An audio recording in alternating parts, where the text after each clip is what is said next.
Եկեղեցու հետ կապված մեկ հստակ բան կա, ակնհայտ է, որ իշխանության գործողությունները Փաշինյանի ղեկավարությամբ բացարձակ ապօրինի են։ Դրանք որևէ քննարկման էլ անգամ ենթակա չէ։ Այստեղ բացարձակ քաղաքական հովանավորությամբ, պաշտոնական լիազորությունների ազդեցությունն օգտագործելով տեղի է ունենում պրոցես։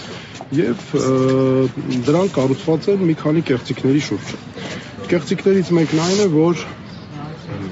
հայոց եկեղեցին եկեղեցականներին կամ եկեղեցականները չեն, ինչը բացարձակ ապատեղեկություն է եւ այս անօրինական գործողությունների շղարշներից մեկը, որովհետեւ եկեղեցի նախ եւ առաջ հոգեվորականներն են, կան եւս մեկ կեղծիք, որ նա այդ քայլը անում է որպես եկեղեցու հետևորդ, այն էլ հավատավոր հետևորդ։ Սա նույնպես բացարձակ ապօրինի պնդում է, որովհետեւ նա Հայաստանի Հանրապետության վարչապետի պաշտոնն է զբաղեցնում, ունի կոնկրետ լիազորություններ, հետեւաբար պարտավոր է ղեկավարվել այդ լիազորությունով, իրավունք չունի դրանցից որևէ